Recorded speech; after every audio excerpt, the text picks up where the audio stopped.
What's up, everybody? Welcome to another week of the Bible Boys. I'm a Bible boy. I'm a Bible boy, and I'm looking forward to another Bible week. That's right. Every week's a Bible week. Every day is a Bible day with the Bible Every Boys. moment is a Bible moment. That's it. Pip, I have a question for you. So let's say you're walking down the street one day, and a car is driving by. You got the picture in your mind? And the Wait. Yep, it's there. Okay. And the car has a bicycle, right, on its roof. Yes. Okay? And bicycle falls off, lands in front of you, and the car's driving off. Right. And you go, "Wait, sir, or ma'am, your bike." And they drive off and they don't come back. Is it acceptable for you to take that bike home? I think it's yours at that point. I think It's yours? I think it's yours. Tell me why. Run me through your reasoning for this, please. Finders keepers in the Constitution, I'm pretty sure. Which part of the Constitution, sir? It's an amendment. So it's not just the vibe of it? No. It's one of those like smaller amendments. I'm pretty sure it says like, find it, if you do find something, you do get to keep it. Finders keepers. Finders keepers. Interesting. And did this happen to you? I'm wondering. No, see, this is what I've been thinking about. I've been thinking about at what point does it become unacceptable for you to take something home? So let's change this, okay? It's not a bicycle anymore. Oh, okay. Let's say... Someone leaves something at church, a water bottle at church. Well, I feel like at that point it's a smaller value, so we have to go even higher. Oh, okay. We go, what's more than a bicycle? Car. A car, alright, so somebody's driving a truck. Yes. And then a car falls off the truck. Yes. And the truck drives away. Doesn't come back for it. Can you take the car home at that point? I think it's yours at that point. I mean, I would cite the finders keepers rule once again. From the Constitution I think, itself. yes. Oh man. Okay, alright, let's take it even further. What's even more valuable than a car? A house. A house. Okay, someone's driving a really big, those portable houses? Yeah. The house falls off. Yeah. Is it your house at that point? At that point, my conscience is telling me it's yours to keep. Okay, let's take it even further. Yeah. You're driving a car. Sorry, you're not driving a car. There's a car that goes by. Driving a house. You're walking in the street. Yeah. And then a person falls out of the car. Oh. And the car drives off. Alright, this just took a dark corner. My conscience is telling me you should probably call someone. Yes. Okay, cool. point. So there is a limit to Yeah. this finders keepers rule. Yes. There you go. That's what I've been thinking about. Is that it? Honestly, it's just... Okay, so context is that this week I was chatting with a guy and he was saying that a ute was coming into a roundabout and left, and then a toolbox from the back of the ute fell off the ute. And then my friend went over, picked it up and was like, sir, or ma'am, you've left your toolbox. Person never came back for it. So now he's got a fully stocked toolbox that he has at home. And I was just going, really? But then I was thinking, I don't know what I'd do in that instance. So I thought, this is a conversation for the Bible boys. Yeah, look, if you didn't get the license plate, if it's completely kind of, a random object, I think at that point, you might put it up on do you belong to like your suburbs Facebook page? Like I belong to Carlingford community chat. I should join that. No. From time to time someone will post, hey, I've lost my this or that. Yeah, right. Has anyone seen it? Have you ever seen someone go, found, yeah. updated, Oh, found. Yeah. There you go. That's right. Someone lost their bike. I said I had it. Oh, you mean this one that I've been riding for the last 2 days? Yeah. I was walking along. It was in someone's front yard. I thought, that's strange. Yes, that's right. I might just take it. Well, on the street that Viv and I live on, there's a dog that's been running around and walking around, and we don't know whether someone owns this dog. Dog's not wearing a collar. We have taken to naming the dog Donut Hole. Just 'cause. So, we're driving past and we're like, hey, it's DH. Wow, so, okay. But would it be appropriate for me to take the dog home? I don't know, James. But I don't think you should judge people if they do take the dog home. It's a conscience issue. It's a conscience. Is what I'm saying. In the fullness of time and in the prayerful meditation of their heart, they have decided to take DH home. I think that's appropriate. There you go. I think that's right. I've been thinking about... Actually, something happened last night. Oh, what happened? I almost lost something. Talking about things falling off. Right. My wedding ring. What? Okay, so... Okay, now almost, meaning you haven't. No, I've still got it. I see. It's I see right here. there. Yes. That's my wedding ring. Right there, right? Yes. Tell me the story. So, I was at Josh John's, because they just got engaged. Right? Congrats to Josh Jongler. Shout out. And Carly. Yes. And so they had some people over last night, and I went over, and we were outside on their kind of veranda, and I took my ring off. I started fidgeting with my ring, and I dropped it, and I heard it. It was dark. I heard it roll on the wood, and the wood. It was like there was slats that went down beneath the house. Between them. Yeah, right. And then it stopped. I couldn't hear it. It stopped rolling. And so I got my phone torch out. I was looking around for it. Yes. People were looking, being like, "Are you right? Are you right?" I'm like, "Yeah, I lost my wedding ring." Wow. So it fell through. It actually fell through? It fell through the slats, and it was under the house. And so I felt so embarrassed. And so I started looking for it. Some people noticed. They came over to help. Yes. Josh's dad came. Wow. And he just, crawled under the house. Wow. And found it and returned it to me. And I felt very embarrassed because not only did I lose it, but he got kind of mud on his jeans, and I should have got in there and got under the house, but he just went for it, and so it was a big to do, big kerfuffle, as they say. The shepherd with the lost sheep from Luke 15. That's right. The woman with the lost coin. Yes. The pip with the lost wedding ring. Yeah, that's but right. Unlike the other two stories, you weren't the one that went to search for it. Not only that, I was the one that lost it and dropped it. And then someone else found it. It's probably why Jesus left it out of the chapter. That's right, yeah.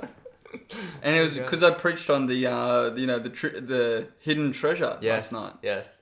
How many comments did you get about that? It's like, a couple. People being like, a bit ironic. Yeah, what do you treasure more, Pip? I was like, I made a joke. I turned to people and said, I did say we should hold loosely to the things of this world, you know what I'm saying? Maybe not that loosely. Was self there? Yeah, self. Oh, there you go. Yeah. Well, I'm glad that you got the ring back. Yeah. Thank you, Mr. Jongma. Yeah.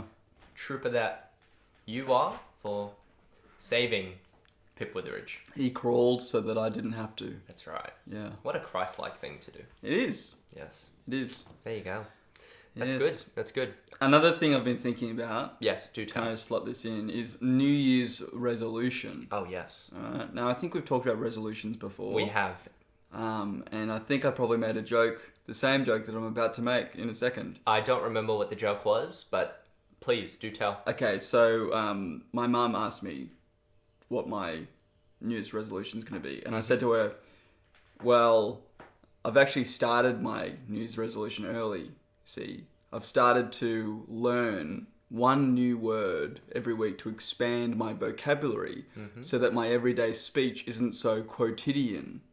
And this week's word is expand. Good work. Good work.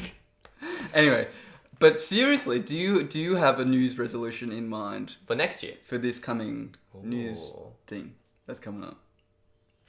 Question. I think that... I don't, but Okay. I think that a good one would be to improve as a cook. Okay. That would be a good one to do. We've talked a lot about Gordon Ramsay on the show. The man, the myth, the legend himself. Maybe Gordon we should Ramsay. just start binge watching more Gordon Ramsay. Has Well, that not helped? So... no, it hasn't. It's just made me... More angry. It makes me more angry. But it's just... Sometimes when Viv and I go to a restaurant, we look around and we go... Oh man, he would not be happy right now. We know who we're talking about. I still have that in my mind. What? What? I went back and watched it again last week. I've been watching some Hell's Kitchen videos just this past few days. But remember how I told you I had that annual subscription? I have that annual subscription to Masterclass. Yeah. There's some Gordon Ramsay courses on it. And I actually started one. And I got 5 lessons in. And I haven't continued on. But I've learned some good things. Yeah. I've learned some knife skills. Have you? Can you chop things now? I can chop things very well, Really? now, actually. And I do in food prep. when we're, in the kitchen and stuff. And Do you do the thing where you get everything out ready before you start cooking? Like in the cooking show? So you yeah, always have the I ingredients. don't, Okay. but I should. I have, like, once or twice. Yeah. But truth be told, I do more of I help with some prep. I help with cleaning. I do assorted skills, but I am by no means the master that Viv is. And so I'd like to grow so I can be a better help in the kitchen. That's a New Year's resolution. What about you? Seriously, my serious resolution is I want to become a better studier. And the main thing, I want to build my stamina for reading. So at the moment, I reckon I could read like 90 minutes. That's pretty good. And then I need like an hour or half an hour, hour. That's solid. It's pretty good. That's great. But I want to be able to like become a super nerd during college. Like I want to be able to be someone who can like read 3 hours, take a half an hour break, read three more hours. So I'm trying to train because I don't want my eyes to go. That's one of my fears is having to wear glasses. Do you know what I mean? Well, you and I are very similar in that we have very small eyes. Yes. And someone did say to me this past week, does Pip know that he's got very beautiful, feminine-looking eyes? I have been told that. And then another person said, does Pip know that he looks like Donald Trump? I have been told that as well. I am aware of both those things. Yeah, that's right. I am aware that some of my mannerisms as well align, which I'm not proud of. That's right. That's right. But yeah, no, I think that's a great resolution and aligns nicely with the fact that you're going to be going to college. Yeah, yeah. There you go. I want to become a cool nerd. Not a super nerd, but a nerd that's still kind of, still got things going Who's on. an example, fictional or real, of a cool nerd? Oh, Because I'm a nerd, but I'm not cool. So I've got the nerd factor. Yeah. I don't have the cool factor. Who's an actual cool nerd? I've been watching The West Wing. I reckon like the President Bartlett. That's true. He's a nerd, but he's still like... But see, the thing about Jed Bartlett is that he's cool nerd, yes, but he wouldn't have been when he was at university. I think he would have just been nerd. Yeah. He's cool nerd because he's gone through the nerdness. Yes, and that's still there. Yeah. But now there's a fire. Yes. Where are you up to, by the way, in your rewatch? Season 4? Season 4. Season 5? It's good. It's good times. Is it... Oh, actually, I shouldn't say things on the podcast because there might be spoilers. Oh, I don't... Is Sam still around? Nah. Ah, okay, yeah. You're towards the end of season 4 or you're at the start of season 5. Yeah, probably. There you go. Cool. Good Wonderful. times. Good times. Awesome. Yeah. Here's another thing I want to throw you away. You ready? I'm ready. If you could have any drink just on tap, ready to go, at any moment, what would it be? An infinite supply. Oh. For me, Coca-Cola. Okay. But for you? 2 things come to mind. One is coffee. Yes. Instant coffee or good coffee? Good coffee. Oh, good coffee. Yes. And the other is beer. Yeah? A particular kind, particular brand? A nice craft beer. Like a Stone and Wood or something like that. Okay. Yeah. See, I feel like you've covered your bases there now. You've got your breakfast and all the way to lunch and dinner, whereas for me, you're not going to have Coca-Cola at breakfast. No. So Plus Coca-Cola is one of the cheapest drinks you can get. Oh, okay. So you're trying to get value for... Yeah. So that's why I thought beer, because it's like, beer's not exactly cheap. Fair enough. So I might go like a fine wine. Oh, yeah?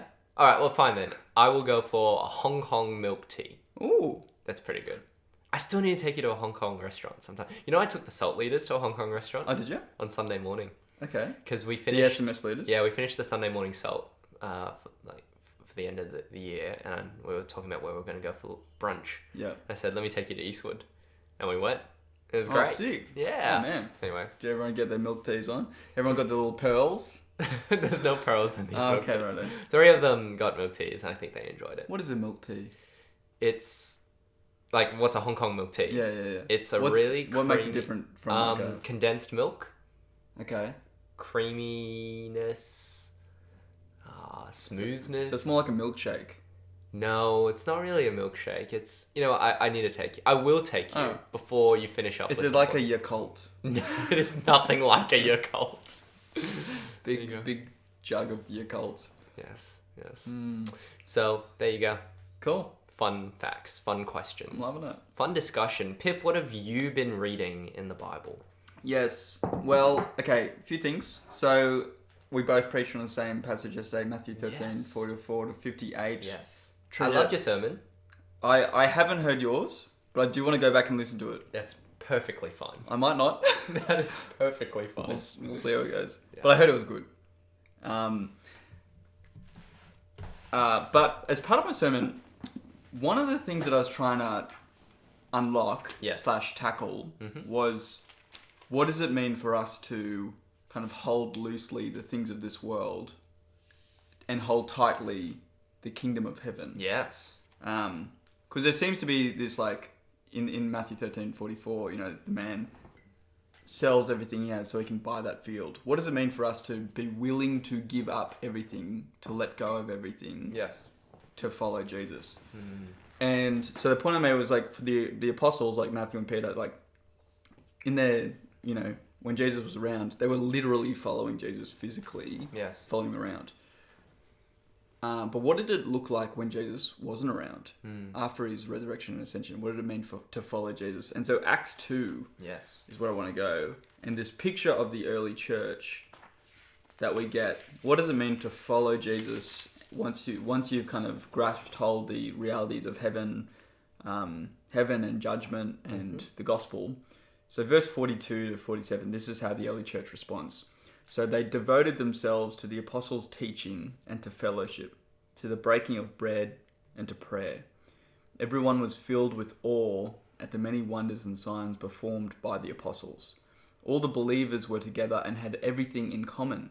They sold property and possessions to give to anyone who had need.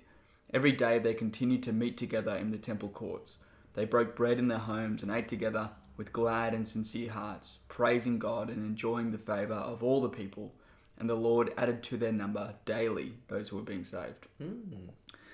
So here I can see lots of things happening. Yes.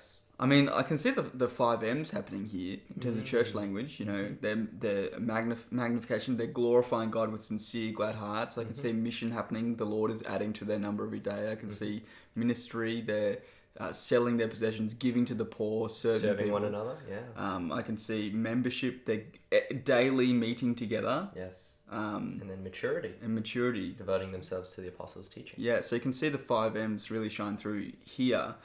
But the thing that, the thing that I'm trying to wrestle with is they're giving to their brothers and sisters in Christ who come into the church who have need. They didn't have charities that they could give money to electronically. Like, the people that realistically they could take care of were the people who were with them physically, like who came into their church. And so that kind of dictated the need and how much they needed to sell to give to them and all this sort of thing. Yes. How does that translate to today, where if I really wanted to, I could literally sell everything I have and give to lots of charities online? There's like the fact that I can give to people who are in the Philippines right now. Yes. They take 5 minutes to just log on and do it. Does that change the way we view generosity? And I actually didn't talk about this aspect of it at all last night. But it's something that's been on my mind. I feel like it would have been a bit more straightforward back then, because you would have been able to see the people that you were giving to and know what their needs were and be able to talk to them.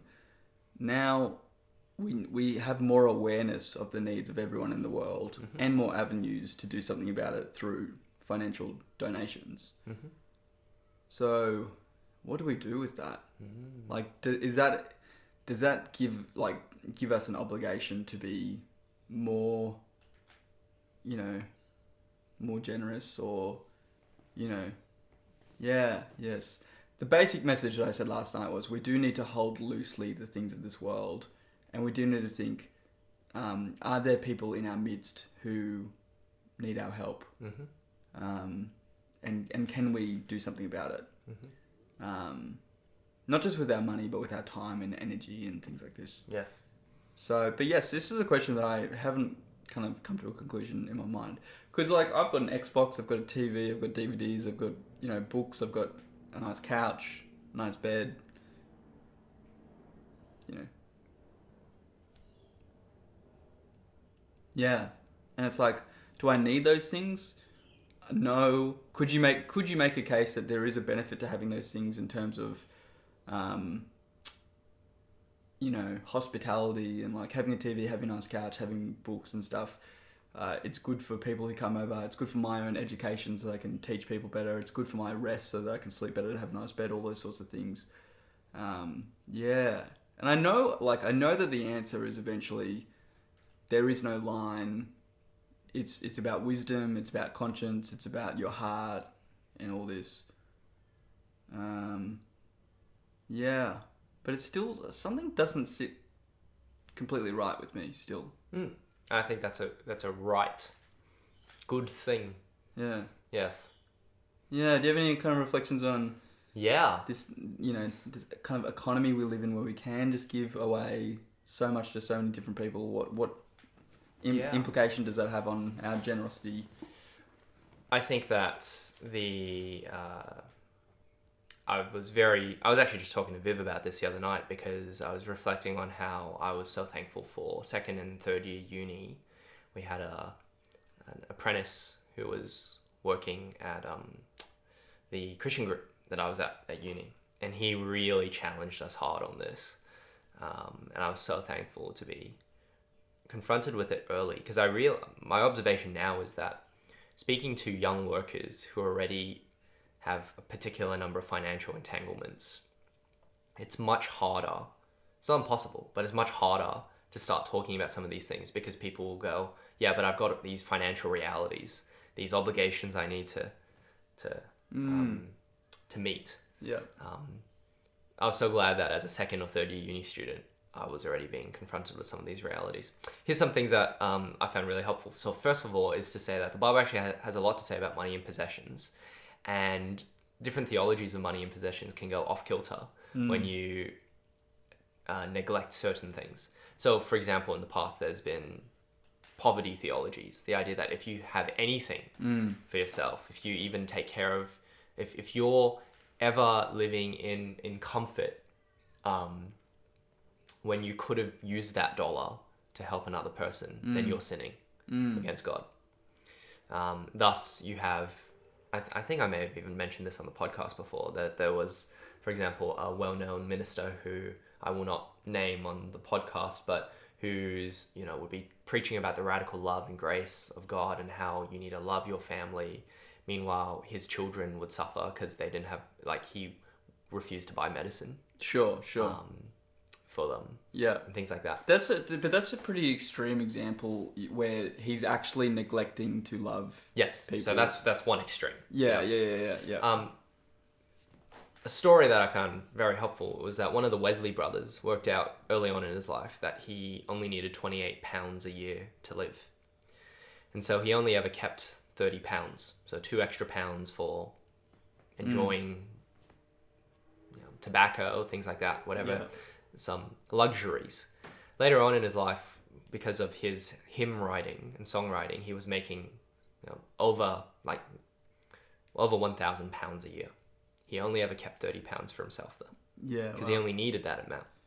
And his mindset there was that the more money I make, I've actually worked out what I need to live now. And instead of going, okay, now I can raise the quality of my life, I can increase the amount of expenses that I'm going to spend on myself. No, I know I only need 28 pounds, so I'm only going to keep 30 pounds. And everything else he just gave away. Yeah. Whereas, look, I mean, I've thought about that. The reality, I reckon, if I really wanted to, I could probably live off, $15,000 a year or something. Like, if I, or even less, realistically less than that even. But should I? If I can do it, should I do it? No. And I want to stop there because the should is the word, right? Yeah. Are you obligated to do that? I don't think so. Yeah, this is where I know we're not obligated because we live by grace and, You have freedom, yes. We have freedom. I get that. Part of the question as well is like, are things like going out for meals at restaurants and pubs with my friends, is that a really, like, that's a thing that I want to be able to do, because that enables me to actually go out with friends and to have conversations with them, which in other context, like, if I had no money and my friends were going out and I couldn't go out because, oh no, I'm living off £30 a year kind of thing, that would actually have a negative impact on my relationships, and so would not be a loving thing to do necessarily. Do you know what I mean? So there is that side of it as well. Yeah. And if I didn't have any, like, if I never bought anything like beers or wine, or didn't have a TV or stuff, or didn't have music or flowers or anything, no one would want to come to my house. and so like, you know, it'd be hard to be hospitable and to actually have people over because they'd go somewhere else. Yes. But it's kind of like, yeah, where is that just like the you know, cultural expectations of hospitality and socializing wrong, or is that, do you know what I mean? Yeah, no, I get you. And I think the answer is yeah, I think so. And I think this is where we have to be careful here, because there is the freedom that we have to realize that it's not, I don't think you necessarily are sinning to have those things, but it is worth continuously examining and critiquing your cultural assumptions about what it means to actually be a welcoming person. Yeah. So I remember, for example, when Viv and I were first going to get married, we were like, oh yeah, we don't need a TV. And I was chatting with a family member and they're like, what are you talking about? What kind of sane individual doesn't have a television? It's like, oh, we can watch, you know, Netflix and stuff on our computers. Like, it's like, no, you need a television. I remember at that point, I was just going, oh, that's interesting. Because why is there that assumption that in order to be hospitable, to be seen as a rational member of society, you need a big television? Yeah. Why is that? And where does that come from? Now, is it wrong to have a television then? No. I think that's where the should language comes in, right? Yeah. But I think the thing to keep examining is, what are the assumptions that we're seeing? Do you need to go out with your friends to expensive restaurants all the time in order to love them? I don't think so. Is it wrong to do that? No, it's not. Not necessarily. Yeah, not necessarily. I think this is where the freedom of needs to also to be matched with the fact that I think there is a onus, and this is where I want to come back to Acts 2 now, that actually there are those in need, and we do have a responsibility to love and care for, first of all, brothers and sisters who are in need, but also to care for the poor more widely. Yeah. But I guess one question they have from Acts 2, and what we see, like the New Testament, people care for those in their midst. Yes. They also donate to churches in need as well. We see Paul doing collections and stuff like that. But does proximity bear any significance when it comes to your obligation towards someone? So you mentioned the pastor who neglected giving medicine to his kids. If it was his next door neighbor that needed the medicine, would that still be? And his kids were fine. Would it be wrong for him not to help his neighbor? If it was someone 3 blocks down who needed it, would that be wrong? If it was someone in the next state or the next continent, would that be wrong? Yeah. If he had ways of knowing that they were there and they needed it. Yes. Do you know what I mean? Yes. Anyway, it's a complex issue, and I really appreciate your thoughts on you know, injecting sense and kind of trying to ground it in biblical principles of freedom and grace and But that being said, I do think that the thing to push on, I think that's brings the balance, but the strong exhortation, I think, for most people needs to be, what do you think you do with the money that you don't need to live on? I actually think that is a strong thing to push. Viv and I have prayerfully set a goal for the rest of our life, which is that every year we want to give more of a percentage of our income. Yeah, right. And so, you know, we've been married for 3 years. Each year, the amount that we give away has increased. We're going to feel that we felt it when we started a ministry apprenticeship. If and when we have kids, we're going to feel it as well. But we've made this prayerful commitment to keep increasing our generosity for the rest of our life. Nice. Why? Well, one is it's actually to keep our hearts in check, because we were making a particular amount of money when we got married. We were making more money when 1 year into marriage. We were making less money when we started a ministry apprenticeship, and we felt that. But we kept the percentage where it was of our total income, and we want to keep doing that. And I think that is also a way of realizing that, I think from the careerist mindset of career path, increase in income, raise the quality of your life, get a bigger debt, maybe you can upsize your home, renovate this, renovate that. It's a particular narrative that you don't need to follow. We don't need to follow it. It adds to the stress, and it removes the generosity of people. Like, generosity is a spiritual discipline that we should be seeking to keep growing in, because we have the great Savior who, as 2 Corinthians 8 verse 9 says, though he was rich, for our sake he became poor, so that through his poverty we might become rich. And I think proximity, in one sense, I don't think proximity changes the responsibility. I think knowledge and being made aware of needs changes the responsibility. So if you know that there's a member of your family who's in particular need, 1 Timothy 5 verses 8 to 9 says, he who does not care for the needs of his relatives is worse than an unbeliever. And I think that most people don't know, or would be like, oh yeah, cool, I guess grandma's struggling right now, or uncle's not doing very well, and we don't think about helping.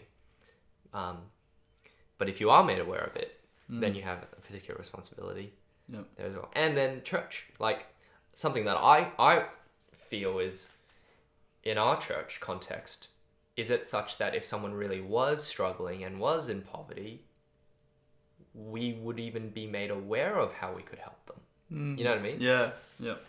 I remember there was a person who came to our congregation who, just really, really was struggling with particular things, and like we asked some people and to like help them get settled and buy appliances and stuff, and I chipped in, but I was like, oh yeah, that was more of a on the ground sort of thing. It's not like we got up at church on Sunday and did, here's an announcement, part of family news sort of time. There's some thoughts. Yeah, that's really helpful. I feel like, because you mentioned earlier, disposable income. I feel like we need a new word for that. Yeah. Because it's not as though you have this extra income, you just dispose of it in whatever way you want. It's like, there is a right, proper way to use that extra income for the sake of others. And anyway. I remember that staff worker, that apprentice at uni, he said, hey, 99% of you, who are uni students, you're going to get all your tax back in the tax return time. Why not give it to church? Yeah, why not give it to church? I just remember being in second year being like, why? Why would I do that? He's like, well, you don't need it, right? In one sense, especially if you're living at home, you don't have a huge amount of bills, that extra 600, 700, 800, whatever it may be, you don't really need it. And so why not give it to church? And I remember I was like, that is just so weird to me. And now that I look back on it, I go, why? Why is that? Oh, that's right. Because as soon as I was like, oh yeah, I'm going to get a tax return of $600, $700, $800, I was like, what games can I buy? What new piece of hardware could I get? And that's where my mind went straight away. That's more of consumerism than careerism. But Anyway, look, that's all I think I have to share today. I had some other stuff, but we'll leave it for another time with it. It's okay. Was this helpful for you? It was helpful for me. This is helpful. This is helpful for me. I think I just like to go to the extreme and have someone else be like, no, come back a bit. Is that what I am for you? I'm the moderating influence for you. You're like my a good litmus test for a good sanity a sanity test. There you go. Yeah. Anyway, yes. What have you been reading in the Bible? I've been reading a few things. I'm in 2 Corinthians right now, but one thing I did want to just raise, I wanted to share on the podcast how I had a different interpretation Yes. of Yes. the parables. Yeah. So, as listeners, as Pip was saying, yesterday we preached on Matthew 13, verses 44 to 58. And so we've got 4 parables in this section, and also Jesus goes to his hometown, teaches, there's amazement, but it's not good amazement, it's offended amazement at Jesus. And Jesus says, a prophet is not without honor except in his own town and in his own home. So at the start of this section that we both were preaching, there's 2 parables here. So the first one is called the parable of the hidden treasure. Matthew 13 verse 44, it reads, the kingdom of heaven is like treasure hidden in a field. When a man found it, he hid it again, and then in his joy went and sold all he had and bought that field. Second parable is called the parable of the pearl. At least this is what the title in my NIV Bible says. So verses 45 to 46. Again, the kingdom of heaven is like a merchant looking for fine pearls. When he found one of great value, he went away and sold everything he had and bought it. So most people interpret that second parable as a rearticulation of the first parable, to basically be saying that the kingdom of heaven is this pearl of great value, extremely valuable. And I like how, Pip, you drew out that there is a difference in the 2 parables, where in the first one, treasure hidden in a field, a man finds it, but in the second parable, this merchant is seeking it. Yep. So there's 2 ways you can come across the infinite value of the kingdom: by stumbling upon it, or seeking it. Yeah, but I think the main point there is that it can be found. Yeah. So yes. It's there to be found. That's right. Yeah. I took a different interpretation of verses 45 to 46, and I've been thinking about this for a few weeks now. Yeah. And I remember talking to Jack about what I should do, because my heart of hearts was like, I'm not, like, I don't think I can, with a straight face, 100% say that I'm convinced of the traditional interpretation. Sure. And Jack gave me some helpful advice on what to do there, which is to acknowledge it and say, yep, this is a bit of a different interpretation. But then also to test and see whether I'd be false teaching if what I'm saying doesn't match other parts of the Bible. Sure. So basically, my interpretation was this.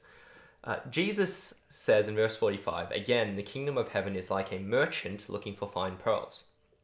He compares the kingdom of heaven not to the pearls, but to a merchant. So in other words, while the traditional interpretation says the kingdom of heaven is like a pearl of great price, I think verse 45, Jesus is saying the kingdom of heaven is like a merchant who was looking for fine pearls. So then I go, all right, so what does that mean, that the kingdom of heaven is like a merchant? And so the interpretation I took is that Jesus here is actually talking about the immense value of the kingdom. In the first parable with the hidden treasure, it's this kingdom is so valuable that it's worth you giving up everything to gain this treasure for yourself. In the second parable, Jesus is saying the kingdom of heaven has given up everything to gain us as its treasure.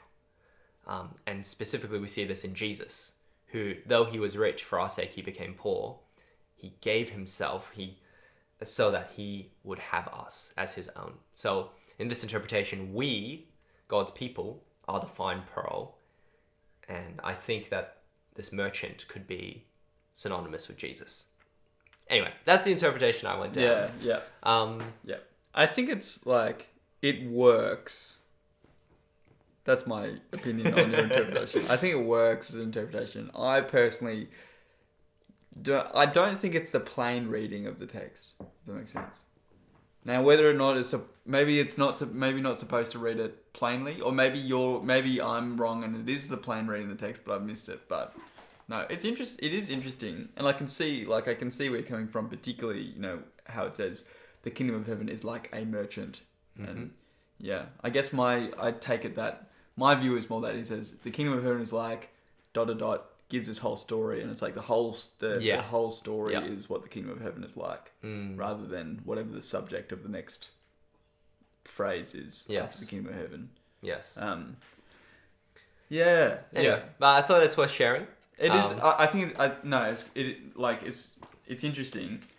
Yeah, I mean, one question I have is like earlier. Yeah, please question it. Question it. Because what I'm curious is your take on the parable of the mustard seed and the yeast. Yes.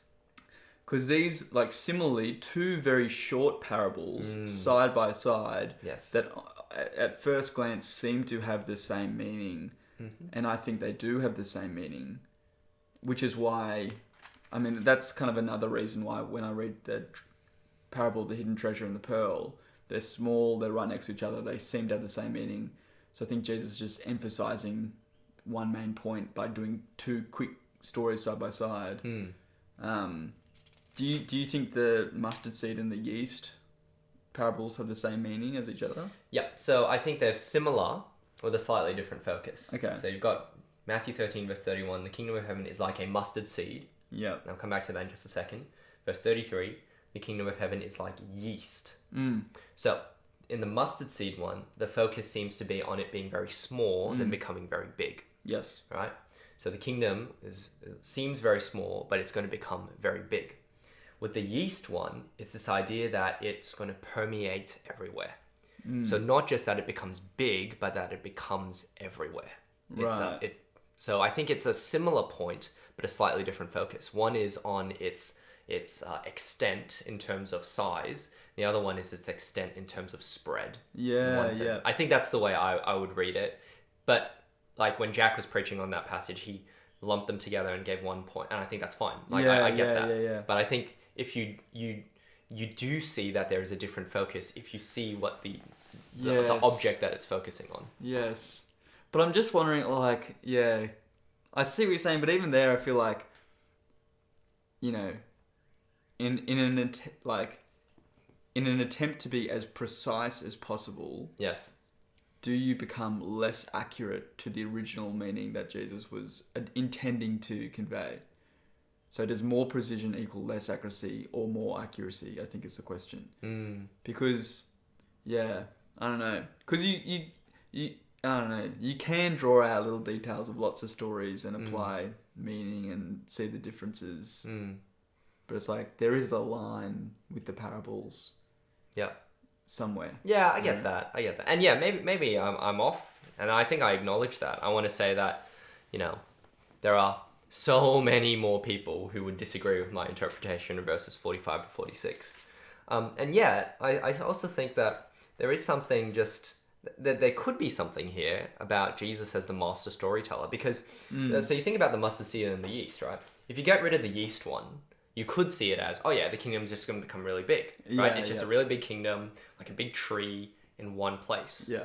But then the second parable with the yeast is that not only is it big and going to be, you know, it's going to it's going to spread. Like, so in one sense you could go, the mustard seed one is talking about the kingdom in terms of its size and height, and then the yeast is like its breadth. Yeah. Right? Yeah. And so actually putting them together, you get a particular picture that accentuates, and they complement each other. Yeah. So with the hidden treasure and the pearl, of verses 44 to 46, the other thing I did in my sermon is I framed that the first three parables that we were looking at actually are part of his explanation of the parable of the weeds, because he actually is still continuing to explain the parable of the weeds from verse 36 onwards. So I was going, well, what could be added in his explanation here? So using Jack's line of Jesus is trying to teach them that they are to wait for the day when opposition will end. How is he going to encourage them to wait for the day when opposition will end? Well, the first one is to say the kingdom is of infinite value. Don't you understand? The kingdom is of infinite value, so it's worth waiting for the day when opposition will end. Then, using similar language, verses 45 to 46, don't you see that the kingdom has given everything for you? You are treasured. You are valued. So wait for the day when opposition will end, because there's been such a high price that will be paid for you. And then you have the net. The third parable, kingdom of heaven is like a net, which is then a rearticulation of... although I also think there's a slightly different focus here as well. But it's very similar in the explanation of this one as what we see in the parable of the weeds explanation. So it's like a threefold additional explanation of the parable of the weeds to emphasize that point. So anyway, Okay. again, I might be wrong. No. You know. Where are you at in your thinking? Look. I think. I still think I'm right. Yeah, if I'm that's gonna be right. totally That's frank, okay. You know, but I appreciate your ability to be able to articulate where you're coming from. Do you know what I mean? Like I think you've thought about it very deeply, and there is a strong case to be made for your interpretation. I think you've made it well. Thank you. And I think that this is a great example to our listeners of how two boys in their Bibles, reading the Bible, different interpretations, and yet civil disagreement. That's it. All right, we're not going to fight each other after this. Well, you know, You'll win. Get your gloves out. But also that I think one of the good things is, one of the protections I have in this interpretation is to realize that either way, we know that these points are made throughout the rest of the Bible as well, that the kingdom is of infinite value. I mean, in the first parable, and Jesus did empty himself for us. So there's a sense in which there's no new teaching that's coming from this interpretation. So I feel less iffy about it. Yep. Nice. All right, goodo. Goodo. Hey, do we have any emails in the email inbox? Oh, I haven't checked properly. Okay. Let's take a quick squiz. I've got a Instagram message.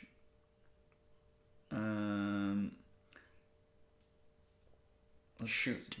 Instagram message from Eden Conway. So shout out to Eden. Yes. Legend, absolute legend. He's been loving the Bible Boys. He's been listening, sent through a lot of encouraging messages, but he also sent through some, what is it called? Hawaiian pigeon interpretation verses. Yes. And at youth group, they did this thing where basically they put these Hawaiian pigeon verses on the screen, and you had to kind of guess where they're from, right? Yeah. So let me just read. I'll read one out. Okay. And is there something like where I need to try and guess where it's coming from? Yeah, you need to guess. Okay. Okay. Here we go. Dis what God tell. He when give us the real kind life that gone stay to the max forever. And that kind life come when us stay tight with his boy. Whoever stay tight with God boy, get that kind life inside him. Whoever no stay tight with God boy, no mo that kind life inside him. I stay write this to you guys that stay trust God boy for yo guys. Know that you guys get the real kind life that gon stay to the max forever. Alright, any thoughts on that? Is that from 1 John? No, not from 1 John. It is 1 John. Is it 1 John? Yeah. Is it 1 John chapter... No, great. 1 John chapter 1? No, 2. Nah. 1 John 5. Okay, 1 John. Good though, you got 1 John. I recognised the language from 1 John, but I couldn't remember which chapter. There you 1 go. John 5, Nice. 11 to 13. There you go. Thank you, Eden Conway, for your lovely messages and for sending us some pigeon, whatever it is. Have you heard of the Jamaican Bible? Is it similar to that? It's similar. Maybe I should do one.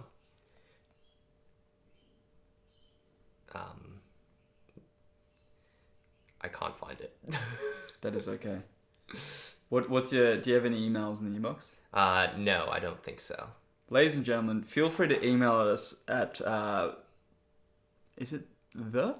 Yes, It's the Bible Boys. Yes. With a Z at gmail.com. That's right.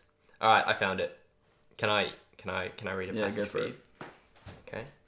All right, here we go. All right, here we go. No, listen, me good cuz, what me bout, fi tell you, I know no lie, but a true sopum, we di uo, are we fi take and believe. Jesus come in a the world, fi sieve sina, luck pan me, Me did die was kein Sina an God save me. What? Is it something like there's no lie in God? There's God cannot lie. Is it that one? God cannot lie. Not a bad guess, but no, it's not. Something about truth. It's got truth and lies. Yes, it does. Truth and lies. It sounds like a John kind of thing as well. Is it John? No. Let me try this one here. Sure. Maybe it's because of the sign. I'll say it again. Okay. Jesus kom ina di world, fi siv sinner. Oh, Jesus Christ came into the world to save sinners, of whom I am the worst. Yes! Oh, you got it. Where's that from? Oh, this is. But you got the verse. That's good. Ooh, so it's Paul. Yes. Paul says that. Yes. So I'm gonna go out on a limb and say it sounds like something he would say in Corinthians. No, Galatians. It wasn't. No, oh, Colossians. Philippians. No. That's a lot. No. No. Hold on. Wait a minute. I'm Wait a waiting. minute. Ephesians. No. Wait, hold on. Can't be Romans. No. No, it's not Romans. Okay? I'm saying it can't be Romans. He wouldn't say that to Timothy, obviously. He did say it to Timothy. Well, he would have. Yeah. It's in 1 Timothy. 1 Timothy, yes. Yeah. Chapter 1, verse 15. Excellent. Here it is in English. Here is a trustworthy saying that deserves full acceptance. Christ Jesus came into the world to save sinners, of whom I am the worst. There you go. But let me show it to you, and you can tell me whether I was reading it wrong. Try it sounded right. Look, I'm not even going to try that. I can't try that. It's too radical. I'm not going to read a whole verse again, but just for our listeners. So this is John 1:1, right? In the beginning was the Word, and the Word was with God, and the Word was God. This is it in the Jamaican Bible. When time did start, the Word did about, and the Word did they with God. Matter of fact, the Word did God. That's John 1. Yes, good work, Pip. John 1:1. That's it. Anyway, listeners, thanks so much for listening to another week of the Bible Boys. You can always message us on Instagram, Bible_boys. We've got some memes that have been put up. Oh, yeah. Yeah. Oh, yeah. I've been churning out some memes. That's right. And you can always email us at thebibleboys@gmail.com. Pip, Christmas is coming up. We're going to just have a few more episodes, and then I'm going to be on leave for a bit. Yes. And we're going to have to work out what our new recording schedule is once you move. That's right. But we intend to keep going. We intend to keep going. We have all the intentions in the world. That's right. They're good intentions. That's right. So hopefully we'll be able to continue to churn out some spicy content, some juicy content That's right. Premium content. Yes. Right. An auditory and visual feast for both the ears and the eyes. Soul. And the soul. All right, everyone. Thanks for listening. We'll see you next time. Bye-bye.